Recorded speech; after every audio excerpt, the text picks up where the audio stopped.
हमने पहले भी आप लोगों से कहा, राम कथा, भगवत कथा हम श्रवण करते हैं, लेकिन श्रवण करने के उपरांत हमें कहने का मतलब, कहने का प्रयोजन ये है कि राम कथा का फल क्या है, राम कथा सुनने से हमको मिला क्या, राम कथा सुनने से हमको मिला क्या, भगवत कथा श्रवण करने से हमको प्राप्त क्या हुआ। कभी आपने विचार किया? कथा तो सब श्रवण करते हैं,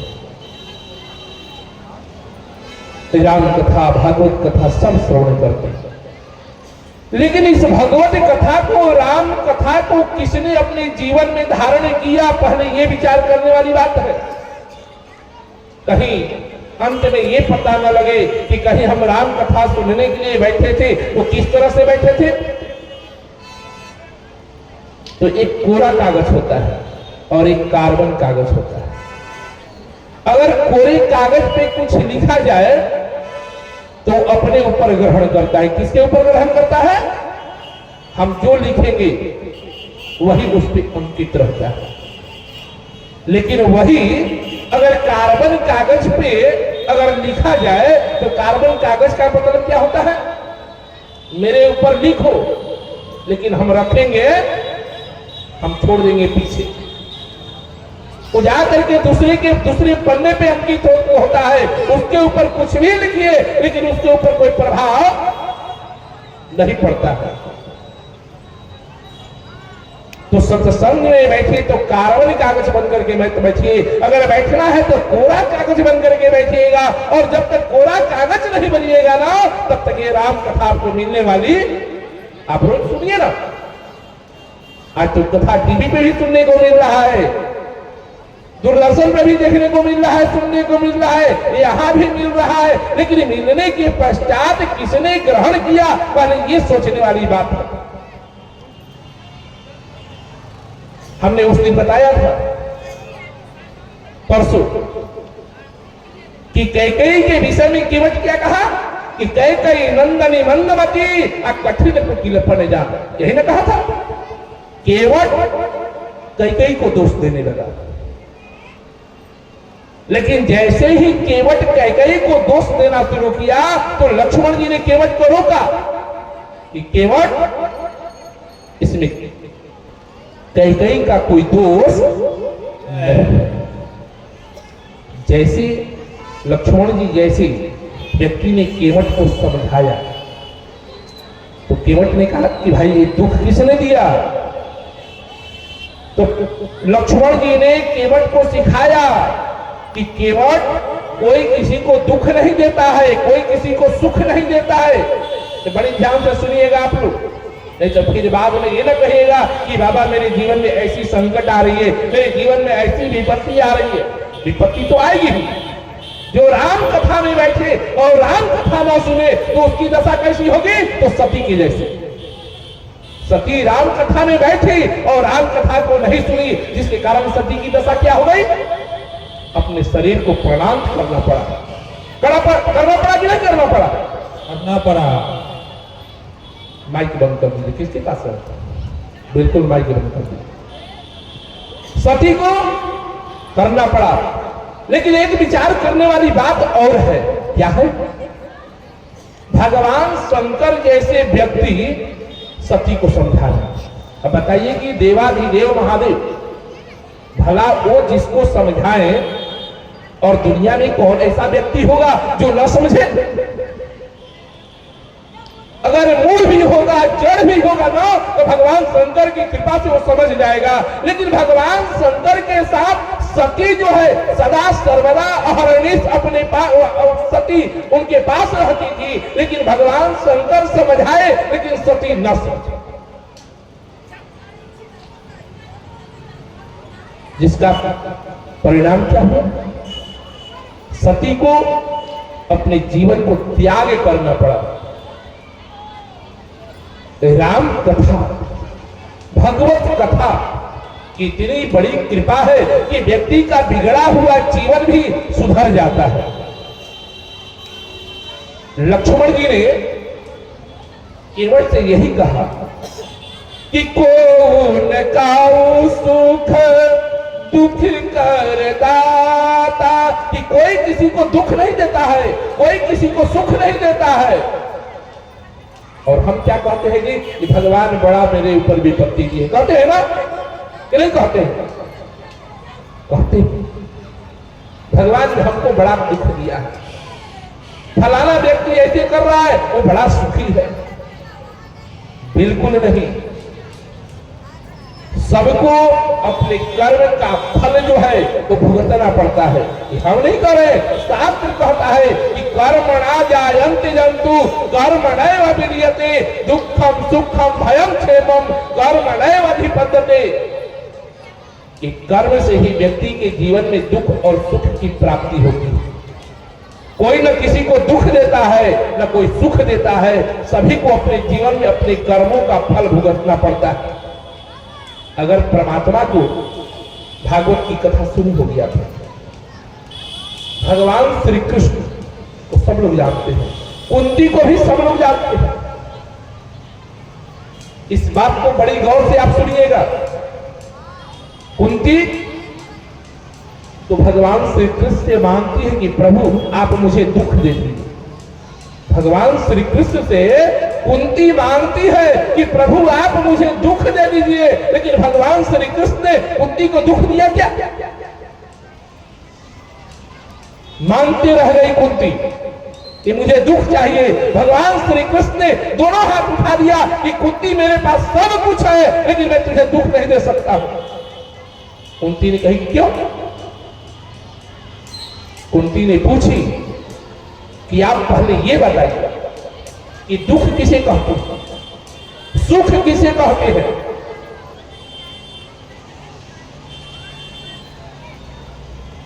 भगवान श्री कृष्ण को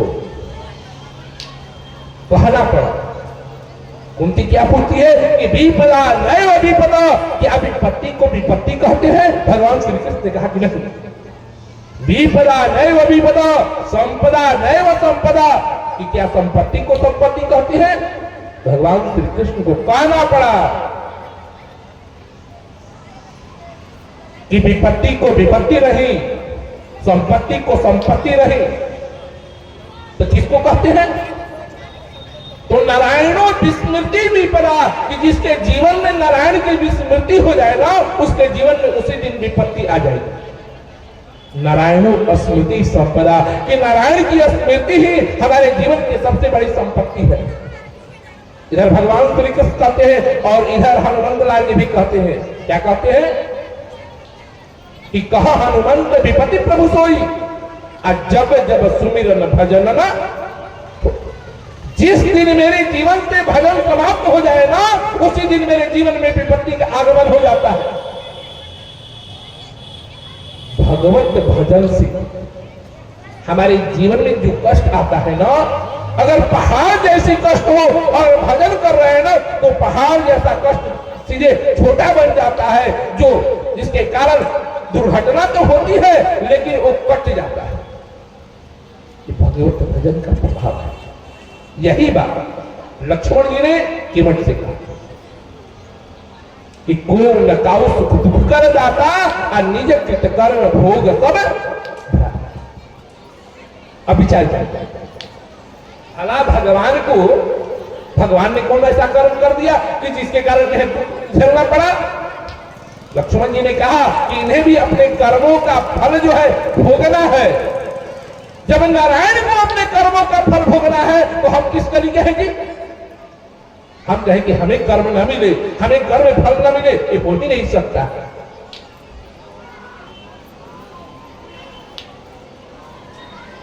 इतना संदेश केवट ने किसको? केवट को लक्ष्मण जी ने सुनाया। तब जाकर के लक्ष्मण जी के संदेश देने से केवट को ज्ञान हुआ और लक्ष्मण जी ने ही केवट को बोध कराया कि ये परम ब्रह्म है। और इधर शंकर भगवान सती से क्या कहते हैं कि गुप्त रूप अवतरे हो प्रभु। भगवान का अवतार गुप्त रूप से हुआ। बोलिए प्रेम से कृष्ण भगवान की। देखा भाई, जेकरा बतियावे के बाद मेला लागल बा, मेला में जाके बतियावो मना ही नहीं थे। ये हवा बैठे के बाद एकदम चुपचाप, जब तक हम मंच में बने तब तक। जेकरा बात करे के बाद सीधे मेला में। बोलिए प्रेम से कृष्ण भगवान की, हनुमत लाल जी महाराज की।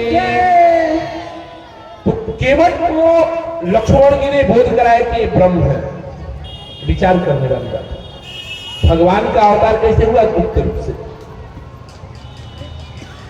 और प्रभु जब जंगल में विचरण कर रहे थे और भगवान शंकर कथा सुन करके जा रहे थे, तो भगवान शंकर ने सती से कहा कि ब्रह्म है, लेकिन सती स्वीकार नहीं की।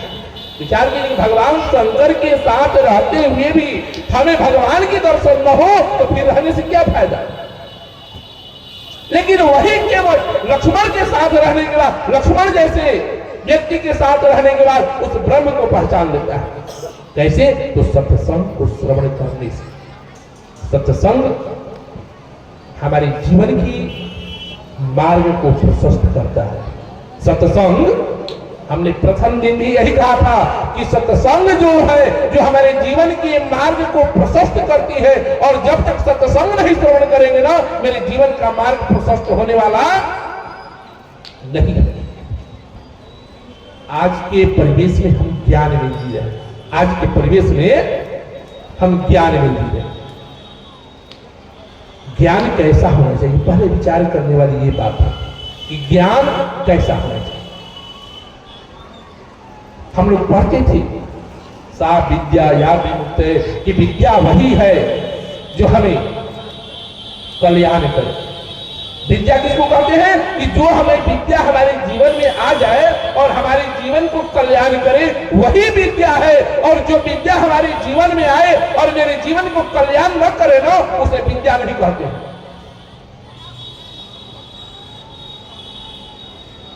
आज की विद्या तो जब मेरे जीवन में आती है ना, तो अहंकार आता है कि हम विद्वान हैं। हमारे जीवन में संपत्ति आती है तो संपत्ति को लेकर के कहेंगे हम बड़े धनवान हैं, अहंकार आ जाता है।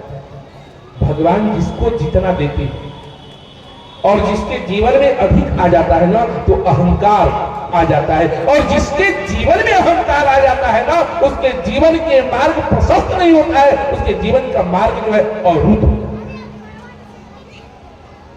आज तो थोड़ा बहुत भी हमारे जीवन में ज्ञान आ गया ना, तो ज्ञान रूपी अहंकार की गठरी को लेकर के हम मस्तक पे बैठे। ऐसा ज्ञान नहीं चाहिए। एक छोटा उदाहरण हम दे रहे हैं। एक गांव में 3 मित्र रहते थे। पहले के परिवेश में, आज के परिवेश में नहीं। आज के परिवेश में तो सब पढ़े लिखे। पहले किसी गांव में बहुत मुश्किल से पढ़े लिखे व्यक्ति मिलते थे। अगर चिट्ठी पत्री आ जाए तो लोग पढ़वाने के लिए जाते थे कि भैया हमारा चिट्ठी बांचे। उस परिवेश की बात मैं कर रहा हूं। आज तो ऐसा कोई घर नहीं होगा जिस घर में कोई पढ़ा लिखा व्यक्ति ना हो। सबके घर में है। पहले के परिवेश की बात मैं कर रहा हूं। पहले के परिवेश में पढ़े लिखे बहुत कम मिलते थे। पहले की मित्रता भी बहुत लाभ रहती थी, मित्रता कभी टूटती नहीं थी। लेकिन आज की मित्रता कैसी है कि राह चलते मित्रता हो गई और राह चलते दुश्मनी हो गई। न मित्र का मतलब मुझे याद है, न दुश्मन का मतलब मुझे याद है। कब मित्र दुश्मन बने और कब दुश्मन मित्र बने, यही हमको ज्ञात है। उस वक्त 3 मित्र थे और पढ़े लिखे गांव में बहुत मुश्किल से कोई बिरला ही मिलता था। वो तीनों निकल करके यहां से राजधानी पटना में गए। इसी गांव से निकल करके राजधानी पटना में गए। पटना में जाकर के रहने लगे, कुछ दिन तक रहे। और तीनों वहां रह करके क्या सीखे? इसलिए कि पहले शहर में शिक्षित व्यक्ति रहते थे और गांव में अशिक्षित व्यक्ति रहते थे। वहां जाकर के तीनों ने 3 शब्द सीखा। क्या सीखा? 3 शब्द सीखा। पहला क्या सीखा? तो पहला ने यश, और दूसरा ने क्या सीखा? We are free. और तीसरा ने क्या सीखा? Don't worry. तीनों अंग्रेजी का, तीनों अपना अपना सेंटेंस याद करो और याद करके शहर से गांव में लौटे। आज भी देखते होंगे आप लोग कि जब गांव से कोई नया अनाज कोई जाता है दिल्ली कमाने, बाहर कमाने जाता है, और जब कमा करके आता है तो तेरे को मेरे को कहने लगता है ना, देसी मुर्गी बिलायती वो। और भी तीनों आए, आने के पश्चात हमको ABCD का ज्ञान न हो और हमारे सामने कोई इंग्लिश में बोले तो हमारे तो दृष्टि में यही लगेगा कि नहीं भाई ये बहुत पढ़ा लिखा एक ज्ञानी है, विद्वान है, बहुत इस विषय का ज्ञाता है। पैर मोड़ लीजिए, पैर फैला करके नहीं बैठना।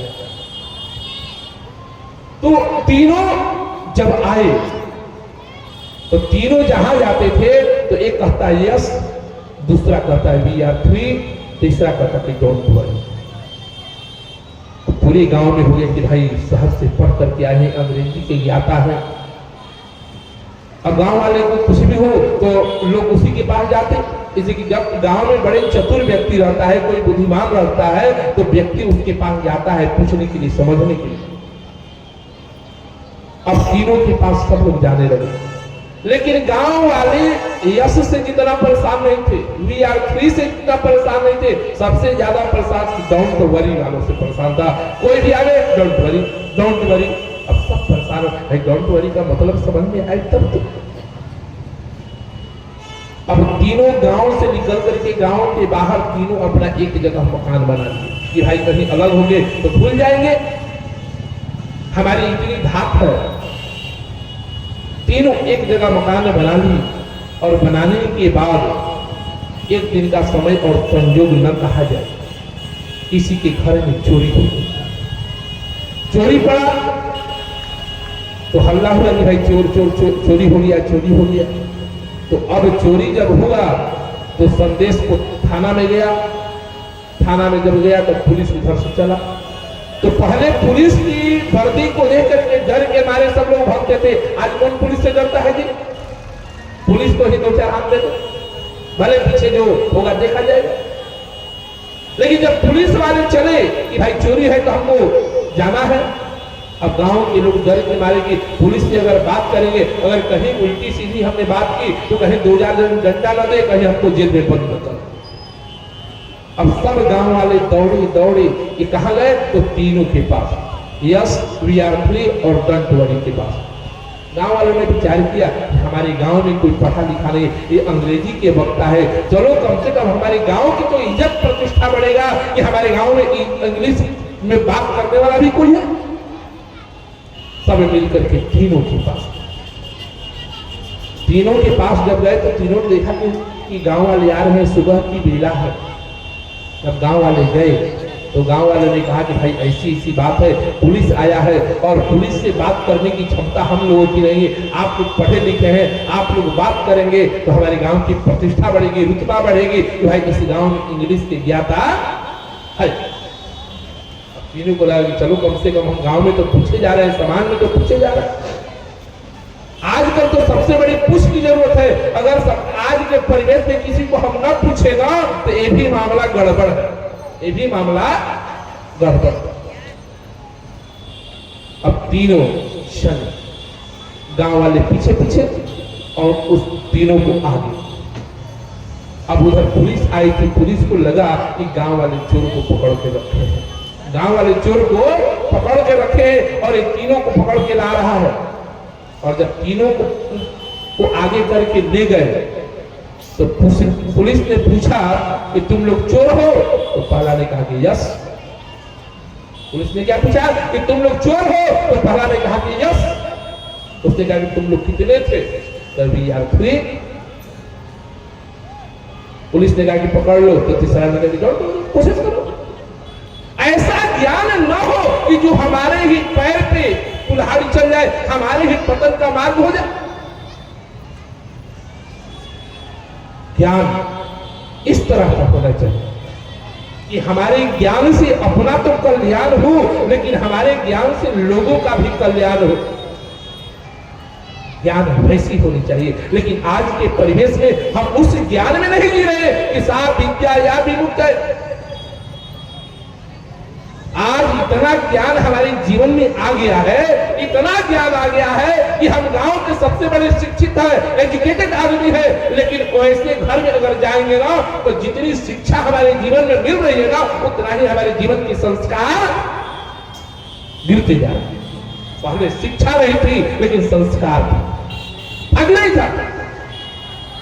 हम अपने भाई को जानते थे, हम अपने पत्नी को जानते थे, हम अपने बेटे को जानते थे, हम अपने चाचा को जानते थे, हम अपने भाई को जानते थे। लेकिन आज की शिक्षा क्या है? न हम अपने भाई को पहचानते हैं, न अपने बाप को पहचानते हैं, न अपनी पत्नी को पहचानते हैं, न अपने बेटे को पहचानते हैं, किसी को पहचानते नहीं है। ये शिक्षा इतनी ऊंचाई तक हमको लेके पहुंचा दिया कि ऊंचाई इतने ऊंचाई पर चढ़ गए कि नीचे की दृष्टि हमारी वो शिक्षा किस काम की? आई काम की? ऐसी शिक्षा मेरे भाई नहीं चाहिए मुझे। ऐसा शिक्षा मेरे जीवन के संस्कार को धूमिल कर दे, वैसी शिक्षा हमें नहीं चाहिए। आज हम अपने जीवन के संस्कार को भूलते जा रहे हैं, अपने जीवन के संस्कार को भूलते जा रहे हैं। और जिसके जीवन के संस्कार समाप्त हो जाए ना, आप कितना भी शिक्षा ग्रहण करो वो सब शिक्षा बेकार है। पहले की शिक्षा थी कि समाज को एक सूत्र में बांधते थे, और आज की शिक्षा हमें कैसी मिली है कि समाज को तोड़ने की शिक्षा मिली है। तो कौन सी शिक्षा है जिसके कारण हमारे जीवन में संकट ही संकट आ रहा है, परेशानी ही परेशानी आ रही है, और हम किसको दोष देते हैं? विधाता को। हमने उस दिन कहा था कि कैकेयी के विषय में लोग कहते थे कि कैकेयी राम वनवास के कारण है, लेकिन वही लक्ष्मण जी ने कहा कि कोई किसी को दुख नहीं दिया है। केवट ने भी कहा था कि कैकेयी नंदनी बंधुवती, लेकिन लक्ष्मण जी ने क्या कहा कि राम को किसी ने दुख नहीं दिया, राम को किसी ने दुख नहीं दिया, ये अपने कर्मों का फल भुगत रहे। जब राम का वनवास का समाचार लक्ष्मण की कानों में पड़ा ना, तो लक्ष्मण जी कहा गए, प्रभु ने कहा कि पहले मां सुमित्रा से आदेश लेकर के आओ, तब तुम मेरे साथ चलना। लक्ष्मण जी जैसे ही माता सुमित्रा के पास गए ना, वही सुमित्रा मां किसको दोष लगा रही है कि राम वनवास का कारण कौन है? तो मां सुमित्रा ने कहे कि लक्ष्मण तेरे कारण राम का वनवास हो रहा है। राम वनवास का कारण कैकेयी नहीं, राम वनवास का कारण तू है। अब विचार कर, आज तक हम लोग का किसके कारण हुआ? तो कैकेयी के कारण कहते हैं ना। लेकिन वही सुमित्रा जी से पूछा गया कि राम वनवास का कारण कौन है? तो मां सुमित्रा ने कही कि राम वनवास का कारण लक्ष्मण तू है, और तेरे कारण आज राम का वनवास हुआ है, और तू कैकेयी को कहता है। तब मां सुमित्रा ने कही, जब राज्याभिषेक की तैयारी हो रही और जब लक्ष्मण जी जैसे तैसे मां सुमित्रा के पास पहुंचे, तो मां सुमित्रा ने कही कि लक्ष्मण अभी तक तू तैयार नहीं हुआ, अभी राम का राज्याभिषेक होने वाला है और तू तैयार नहीं हुआ। मां कौशल्या कहेगी कि तूने लक्ष्मण को तैयार नहीं किया, इसलिए मेरी बदनामी होगी, तू पहले तैयार हो। विचार की अवध के लोग कितने ऊंचाई पे जी रहे थे। पूरे अवध को पता हो गया कि राम का वनवास हो गया, लेकिन अवध के राजमहल में सुमित्रा के सुमित्रा जी के कान में यह भी पता नहीं कि राम का वनवास हुआ है। लक्ष्मण जी ने बताया। लक्ष्मण जी ने क्या बताया? लक्ष्मण जी ने कहा कि भैया जिस राम की राज्याभिषेक होने वाली है ना, उस राम का वनवास हो गया। जब वनवास का शब्द जब माता सुमित्रा जी सुनती है ना, तो सुमित्रा जी ने कही कि राम को का वनवास किसने दिया? क्या महाराज दशरथ ने दिया? अगर महाराज दशरथ ने राम का वनवास 14 वर्षों के लिए दिया है, तो महाराज दशरथ जो है अवध के राजा है और मैं राजमहल की महारानी हूँ। आज मैं राम को आदेश देती हूँ कि 14 वर्षों तक राम जो है राजमहल से बाहर नहीं जाएगा। राजा का आदेश तो राजमहल चलेगा और महारानी का आदेश राजमहल में चलेगा। इस 14 वर्षों तक राम इस राजमहल से बाहर नहीं जाएगा। लक्ष्मण जी ने कहा कि नहीं भैया, पिताजी ने वनवास नहीं दिया, किसने दिया? तो लक्ष्मण जी ने कहा कि कैकेयी ने राम को वनवास। और जैसे ही लक्ष्मण जी ने कहा कि कैकेयी ने राम को वनवास दी, वैसे ही भैया सुमित्रा ने कही कि तूने मेरे गर्भ से कैसे जन्म ले लिया? जिस पुत्र के जिह्वा पे मां का नाम आ जाए उसे जन्म लेना धिक्कार है। उसने तो अपने मां के गर्भ को भी कलंकित कर दिया।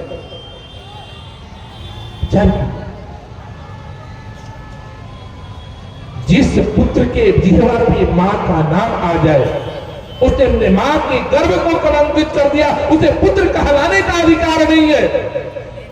लेकिन दुर्भाग्य कि हमारे घर में पुत्र नहीं है, हमारे घर में पुत्र नहीं है। हम इतने लोग बैठे हैं, सबसे मैं पूछना चाहूंगा कि किसके घर में पुत्र है? तो कोई नहीं कह सकता है कि हमारे घर में पुत्र जन्म लिया। पूछो कौन जन्म दिया? तो हमारे घर में बेटा जन्म दिया। बात सही है ना? कोई कहता है कि पुत्र जन्म लिया? कोई नहीं कहता है। सब कहते हैं कि हमारे घर में बेटा जन्म लिया है, हमारे घर में बेटी जन्म ली है। तो बेटा मिला है तो बेटा से कल्याण की कामना मत सोचिएगा, बेटी से कल्याण की कामना मत सोचिएगा। हमारे वंश का कल्याण तो पुत्री करती है, हमारे वंश का कल्याण तो पुत्र करता है। बेटा कभी न किया है न करेगा, बेटी न कभी की है न करेगी। जब भगवान के दरबार में जाते हैं मांगने के लिए तो आप बेटा मांगते हैं, भगवान के दरबार में जाते हैं तो बेटी मांगते हैं। तो भला उससे कामना होगा क्या? ना आपका कल्याण है ना आपके वंश का कल्याण है। और जब वंश का ही कल्याण नहीं है तो उस घर में बेटा जन्म लेना और न लेना बेकार। भगवान से कभी आपने कामना नहीं किया कि हमारे घर में पुत्र। पुत्र कहते किसे है? पुण्य नाम नरकात इतित्रायते पुत्र, कि पुण्य नामक नरक से जो अपने पितरों को मुक्ति दिला दे वही पुत्र कहलाने का अधिकारी है। पुत्री कौन है? तो पुत्री पवित्र किए कुल दो। पुत्री दोनों कुल को कल्याण करती है, मातृकुल और पति के कुल। और बेटा 3 कुल को कल्याण करता है। पुत्र 3 कुल को कल्याण करता है, मातृकुल, पितृकुल और अपने ससुराल के भी कुल। लेकिन कोई कामना नहीं करता है। जिसके कारण मेरे जीवन में संकट हो रही है, जिसके कारण मेरे जीवन में समस्या आ रही है, जिसके कारण मेरे जीवन में बाधाएं आ रही है, पुत्र के जीवन में संस्कार मिलता है, पुत्री के जीवन में संस्कार मिलता है। आज वो संस्कार नहीं दे रहे हैं। आज यही बात सुमित्रा जी किससे? लक्ष्मण से कहती है कि तू मेरा पुत्र कहलाने का अधिकारी नहीं है। आज तो हर बेटे की जीवा पे मां का नाम तो छोड़िए, मां के ऊपर हाथ उठाने में भी हिचक नहीं है, बाप के ऊपर हाथ उठाने में भी हिचक नहीं है। तो वैसे बेटे को जन्म लेना और न लेना धिक्कार। किस बात का बेटा? जिस बाप ने अपने जीवन के रक्त को एक एक बूंद को सींच करके अपने पुत्र को पालन पोषण किया, अपने बेटी का भरण पोषण किया, पुत्री का भरण पोषण किया, लेकिन वैसे पुत्र से, वैसे पुत्री से मेरे जीवन में चाहना न बने तो वैसा पुत्र रहना और न रहना बेकार है। तो पहले हम यही कहते हैं कि पहले अपने आप को विचार कीजिए कि हम गृहस्थ हैं कि नहीं है, हम पति हैं कि नहीं है, हम पत्नी है कि नहीं है, हम बेटा है कि नहीं है, हम बेटी है कि नहीं है। पहले अपने आप को विचार कीजिए। जब तक आप बाप नहीं बनेंगे, जब तक आप मां नहीं बनेंगे, आप पत्नी नहीं बनेंगे, आप पति नहीं बनेंगे, पुत्र नहीं बनेंगे, पुत्री नहीं बनेंगे, बहू नहीं बनेंगे, तब तक आपका गृहस्थी सही सलामत नहीं है। आज लक्ष्मण जी के जीवन में सुमित्रा जी संस्कार भरती है और वही संस्कार बोध कराती है, जिसके कारण सुमित्रा जी को कहना पड़ा कि कैकेयी के कारण राम का वनवास नहीं, ये तो वनवास जो है ये तुम्हारे कारण हुआ है। कि कैसे हुआ है? कि तुम्हारे ही भाग्य राम बन जाही। राम क्यों जा रहे हैं वन में? राम का अवतार किस लिए हुआ है? कि विप्र धेनु सुसंतहिता लीन मनुजा, इसीलिए ना अवतार हुआ। और लोग दोष किसको देते हैं? तो कैकेयी को, कि कैकेयी ने राम का वनवास दी है। बिल्कुल गलत बात है। राम का वनवास कैकेयी ने नहीं दी है। कैकेयी बिल्कुल निर्दोष है। कैकेयी जैसी पत्नी सबको मिले, कैकेयी जैसी पत्नी सबको मिले। कैकेयी अपने जीवन में कितनी बड़ी कलंक ली। जिस कैकेयी का नाम लोग लेना पसंद नहीं करते हैं, अपने बेटी का नाम कैकेयी रखना पसंद नहीं करते हैं। कैकेयी ने अपने नाम की ध्वजियां उड़ा दी, अपने नाम की प्रतिष्ठा उड़ा दी कि भले मेरा लोग नाम ले या न ले, लेकिन मेरे पति का नाम जो है वर्षों तक लिया जाए, मेरे पति के नाम पे कोई उंगली न उठे। कैकेयी का त्याग इतना, महाराज दशरथ की प्रतिष्ठा के लिए कैकेयी ने अपने नाम को बदनाम कर दिया। ये तो लंबा प्रसंग है, जितना भी मैं कहूं उतना ही कम है।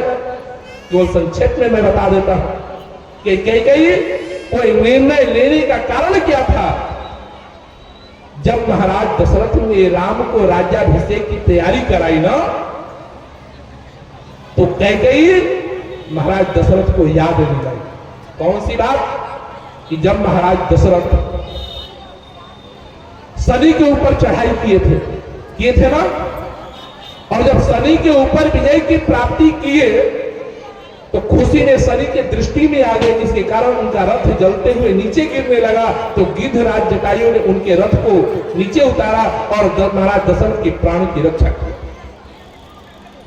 ए भैया चुपचाप रहिए, बोलिए प्रेम से कृष्ण भगवान की। तो दशरथ जी की प्राण की रक्षा जटायु जी ने किया।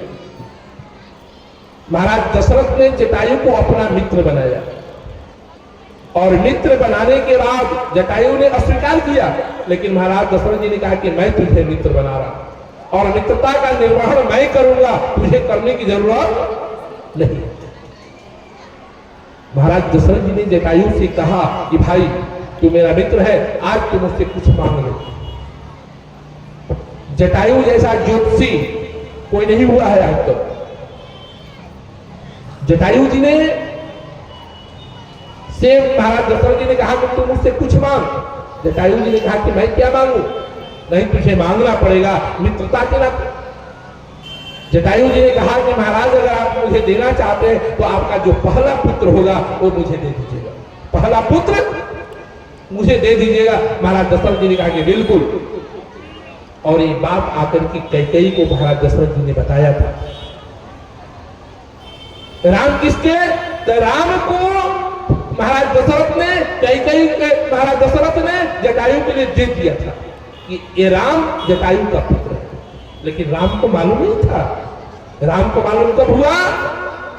कि जब जटायु जी उनकी गोद में मरे, और मरने के बाद प्रभु श्री राम ने क्या किया कि जल भरि नयन कहा रघुनाई तात कर्म निज ते गति, अपने पिता के समान जटायु को गति दिया। इसलिए कि पिता ही हुए, और पूरी दृष्टांत जटायु ने बताया, और तब राम को ज्ञात हुआ। ये बात कैकेयी को पता था। कैकेयी ने कही कि जिस राम को आप जटायु को दे चुके, और उस राम के ऊपर आप दोबारा फिर अधिकार कहां से हो गया? आप अवधवासियों को दे कैसे दिए? ये राम आपका थोड़े है कि आप राम को अवध के लोगों को दे दिया। आपकी प्रतिष्ठा, आपका वचन भंग हो रहा है। अब महाराज दशरथ असमंजस में पड़ गए। कैकेयी ने कही किसी विचार करने की बात नहीं है, आपकी प्रतिष्ठा पे आंच मैं आने नहीं दूंगी। भले मेरे जीवन में आंच आ जाए, लेकिन आपके जीवन में कलंक का टीका मैं लगने नहीं दूंगी। इसी कारण से कैकेयी ने अपने ऊपर अपजस ले ली कि ठानी प्रतिज्ञा उद्देश्य के रानी कि राजा में कांटे के बीज बोआ जा, राम जरूर बने चली जाइए, भले भी हने मोरी मांग धुआ जा। और लाख वशिष्ठ सिखौले की रानी कि राम वियोग में जी है न राजा, रानी कहे प्रणकार बिना, भले बिहने मोरी मांग धुआ जा। जगत की कौन स्त्री होगी जी जो अपने सुहाग को उजड़ते देख सकती? कैकेयी का इतना बड़ा त्याग, जो अपने पति की प्रतिष्ठा की इज्जत को बचाने के लिए अपने जीवन को समर्पण कर दी, अपने नाम को कलंकित कर दी, जिसके कारण प्रभु श्री राम कैकेयी के उपहार को भूलते नहीं है। इसमें कैकेयी का देश मात्र दोष नहीं है। इसलिए मेरे भाई मेरे बंधु, समय का अतिक्रमण बहुत हमने किया, लेकिन आज अंतिम दिन है, इतना भी कहूं मैं उतना ही कम है। इसलिए रास बिहारी सरकार का भी समय हो चुका है, रासलीला का भी समय हो चुका है। और एक बार चलते चलते मैं आप लोगों से कहूं, अंत भला तो क्या, अंत भला तो सब भला, अंत में सबकी भला होती है। अंतिम समय चलते चलते मैं जरूर कहूंगा कि आपके बीच लगभग हम 1 तारीख से आए हुए हैं, 1 तारीख से आपके बीच में आए हैं। आने के बाद जाने अनजाने में कहीं न कहीं व्यवहार में किसी को कुछ हमने बोला होगा, तो बोला या कुछ भी बोला होगा। हर इंसान से कहीं न कहीं गलती हो ही जाती है। इंसान से अगर गलती ना हो तो भगवान बन जाता है। तो इसलिए हमारे व्यवहार से, आचरण से, इसलिए कि बोलते बोलते मैं कुछ बोल भी देता हूं। अभी हमने बोला चुप रहे, तो कहीं वाणी से ऐसी ठेस पहुंची हो तो उसको अन्यथा मत लीजिएगा। इसलिए कि हमने जो भी बोला आपके लिए बोला, जो भी बोला आपके लिए बोला, कि कैसे आपका हित हो, तो उसको अन्यथा न लेंगे, अपना समझ करके उस गलती को अपना लीजिएगा कि चलिए महाराज जी हमारे लिए कहे हैं, हमारे दुर्गुण को निकालने के लिए कहे हैं। कहीं आचरण व्यवहार से कहीं ऐसी बात आ जाए तो उसको अन्यथा न ले। और इसके साथ ये भी कहो कि जो भी हमारे साथ आए हुए हैं, यहाँ पे आए हैं, हर व्यक्ति एक जैसा नहीं होता है। वो आपको अपना समझ करके जो भी कहे अपना समझ करके कह रहे हैं, हम भी आपको अपना समझ करके कह रहे हैं। अगर अपना नहीं समझते तो आज आपके बीच आते नहीं। हमारा तो कार्यक्रम कहीं और का था, हमारा कार्यक्रम कहीं और का था, लेकिन ये हमारे छोटे गुरु भाई हैं, इनके दबाव के कारण हमको आना पड़ा, नहीं तो हम यहां नहीं आते। हमारा तो कार्यक्रम राजस्थान का था इस डेट पे, लेकिन जहां तक दाना पानी बदा होता है वहीं पे व्यक्ति आता है। तो दाना पानी तो आपके यहाँ का बदा था, तो मैं कहां से राजस्थान जा सकता था, लेकिन आपके यहाँ आ गया। इसी के साथ वाणी को विराम। और एक बात और मैं कहूंगा, अरे कथा सुनने के पश्चात सबको दक्षिणा देना पड़ता है, बगैर दक्षिणा का कल्याण नहीं है। तो हम दक्षिणा नहीं मांग रहे हैं, लेकिन दक्षिणा देना है। दक्षिणा देंगे कि नहीं आप लोग? हाँ या ना बोलिए, देंगे। तो देना कुछ नहीं है। देखिए भाई, हमारा YouTube चैनल चलता है श्री रामेंद्र बिहारी दास। क्या चलता है? श्री रामेंद्र बिहारी दास। और महाराज जी का भी चैनल है महंत राम बालक दास ऑफिशियल।